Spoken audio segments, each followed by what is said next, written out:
Assalamualaikum warahmatullahi wabarakatuh. Hai anak-anak cerdas kelas 6, apa kabar? Semoga semuanya sehat dan selalu semangat belajar meskipun dari rumah. Anak-anak, hari ini kita akan belajar tema 2, subtema 2 pembelajaran yang keempat. Simak terus materinya hanya di ETEN Channel. Sebelum kita mulai pembelajaran hari ini, ada baiknya kita berdoa terlebih dahulu supaya ilmu yang kita dapatkan bermanfaat. Dan jangan lupa selalu menjaga kesehatan dan kebersihan serta mematuhi protokol kesehatan.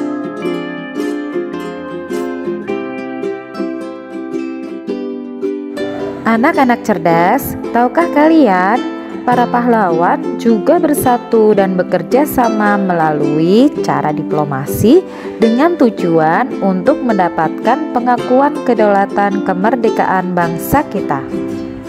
Upaya mempertahankan kemerdekaan Indonesia tidak hanya dilakukan melalui pertempuran, namun juga dilakukan melalui jalur diplomasi, perjanjian, dan perundingan, seperti Perjanjian Linggarjati, Perjanjian Renville, Perjanjian Rumroyen, dan Konferensi Meja Bundar.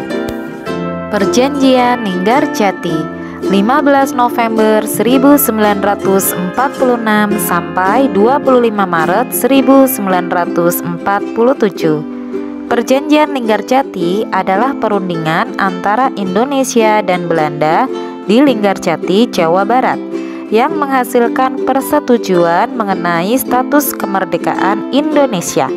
Perjanjian tersebut ditandatangani secara sah oleh kedua negara pada 25 Maret 1947. Hasil perundingan: 1. Belanda mengakui secara de facto wilayah Republik Indonesia, yaitu Jawa, Sumatera, dan Madura. 2. Belanda harus meninggalkan wilayah Republik Indonesia paling lambat tanggal 1 Januari 1949. 3.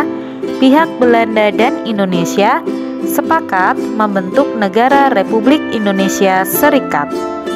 4. Dalam bentuk RIS, Indonesia harus tergabung dalam Commonwealth atau Persemakmuran. Perjanjian Linggarjati ini menimbulkan pro dan kontra di kalangan masyarakat Indonesia. Pelanggaran perjanjian. Pelaksanaan hasil perundingan ini tidak berjalan mulus. Pada tanggal 20 Juli 1947, Gubernur Jenderal H.J. Van Mook akhirnya menyatakan bahwa Belanda tidak terikat lagi dengan perjanjian ini. Pada tanggal 21 Juli 1947, meletuslah agresi militer Belanda yang pertama. Perjanjian Renville 8 Desember 1947 sampai 17 Januari 1948. Perjanjian ini dilakukan antara Indonesia dan Belanda. Perjanjian ini ditandatangani pada tanggal 17 Januari 1948 di atas kapal perang Amerika Serikat USS Renville yang berlabuh di pelabuhan Tanjung Priok, Jakarta. Perundingan dimulai pada tanggal 8 Desember 1947. Perundingan ini ditengahi oleh Komisi 3 negara, yaitu Amerika Serikat, Australia, dan Belgia. Delegasi Indonesia dipimpin oleh Amir Syarifuddin. Delegasi Kerajaan Belanda dipimpin oleh R. Abdul Qadir Wijoyo Atmojo. Hasil perundingan: 1. Belanda hanya mengakui Jawa Tengah, Yogyakarta, dan Sumatera sebagai bagian wilayah Republik Indonesia. 2. Disetujuinya sebuah garis yang memisahkan wilayah Indonesia dan daerah pendudukan Belanda. 3. TNI harus ditarik mundur dari daerah-daerah kantongnya di wilayah pendudukan di Jawa Barat dan Jawa Timur. Perjanjian Rum-Royen 14 April 1949 sampai 7 Mei 1949. Perjanjian ini dimulai pada tanggal 14 April 1949 dan ditandatangani pada tanggal 7 Mei 1949 di Hotel Des Indes, Jakarta. Nama perjanjian ini diambil dari kedua pemimpin delegasi, Muhammad Rum dan Herman van Royen. Tujuan perjanjian ini adalah untuk menyelesaikan beberapa masalah mengenai kemerdekaan Indonesia sebelum KMB di Den Haag. Hasil pertemuan: 1. Angkatan Bersenjata Indonesia akan menghentikan semua aktivitas gerilya. Pemerintah Republik Indonesia akan menghadiri KMB. 2. Pemerintah Republik Indonesia dikembalikan ke Yogyakarta. 3. Angkatan Bersenjata Belanda akan menghentikan semua operasi militer dan membebaskan semua tawanan perang.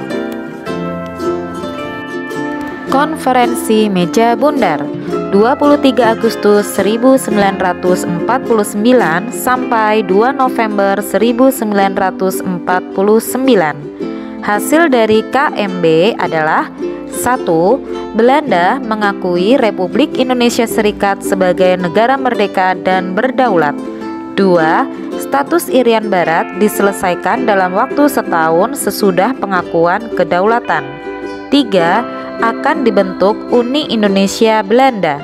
4. RIS mengembalikan hak milik Belanda dan memberikan hak konsesi dan izin baru untuk perusahaan-perusahaan Belanda. 5. Pengambil alihan utang Hindia Belanda oleh Republik Indonesia Serikat. Nah, anak-anak cerdas, setelah kalian membaca teks tentang upaya diplomasi mempertahankan kemerdekaan Indonesia, sekarang kalian membuat peta pikiran tentang Perjanjian Linggarjati, Perjanjian Renville, dan Perjanjian Rum-Royen. Ingat-ingat lagi ya bagaimana membuat peta pikiran dengan kata tanya apa, mengapa, siapa, di mana, kapan, dan bagaimana. Anak-anak, sekarang kalian sudah mengetahui bahwa upaya mempertahankan kemerdekaan Indonesia juga dilakukan melalui upaya diplomasi untuk mencapai kesepakatan. Agar tujuan diplomasi tercapai, maka diperlukan kerjasama dan persatuan dari semua pihak. Ada pepatah yang mengatakan, bersatu kita teguh, bercerai kita runtuh. Artinya, pentingnya persatuan dan kesatuan bagi bangsa Indonesia. Persatuan berasal dari kata satu, yang artinya tidak terpecah belah atau utuh. Jadi, arti persatuan yaitu bersatunya bermacam-macam aneka ragam kebudayaan menjadi satu yang utuh dan serasi.